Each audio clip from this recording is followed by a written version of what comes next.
Good morning friends. Mini vlog जर्नीचा आजचा माझा 7वा दिवस आहे. आज मी एकदम हेल्दी असं ज्यूस बनवलं होतं जे की आपल्या स्किनसाठी खूपच फायदेशीर आहे. तर त्यामध्ये मी बीट कट करून टाकला होता, गाजरसुद्धा कट करून टाकलं, पुदिन्याची पानं तेही टाकली आणि माझ्याकडे आवळा अवेलेबल होता त्यामुळे आवळा किसून आणि अद्रकसुद्धा किसून टाकलं होतं.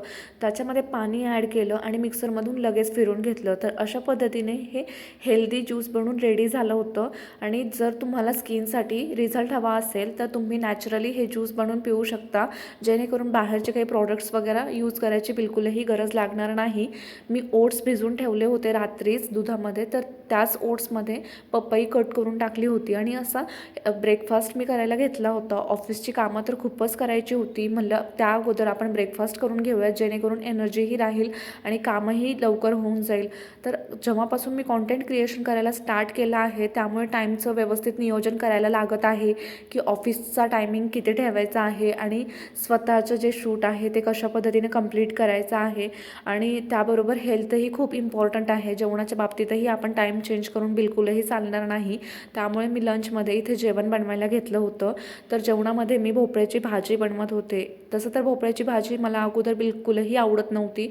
मी खूप वर्षी ही भाजी बिलकुल खाल्ली नव्हती, पण एकदा माझ्या मम्मीने मला फोर्सफुली ती खाऊ घातली आणि म्हणलं की एकदा तू ही भाजी खाऊन बघ आणि जर तुला आवडली नाही तर नेक्स्ट टाईम बिलकुलही नको खाऊ.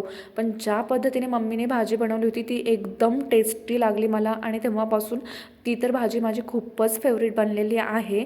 तर ह्या भाजीची रेसिपी जी आहे ती तुम्हाला मी नेक्स्ट टाईम नक्की शेअर करेल.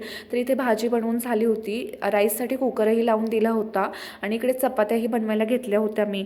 तर अशा पद्धतीने लगेच टाईमही मॅनेज पण व्हायला लागला होता. ऑफिसची बऱ्यापैकी कामंही उरकून झाली होती. तर फ्रेंड्स, हे माझं डेली व्लॉगिंगचं चॅनल आहे.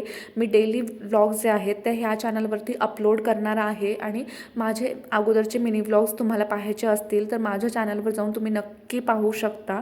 आणि तुम्हाला जर माझे हे व्हिडिओज आवडत असतील तर माझ्या ह्या व्हिडिओजला लाईक आणि कॉमेंट करा आणि ह्या जर्नीमध्ये तुम्ही माझ्या कनेक्टेड राहा. त्यासाठी तुम्ही माझ्या चॅनलला नक्की सबस्क्राईब करा. तर भेटू अशाच एका नवीन व्हिडिओमध्ये. Thank you so much for watching.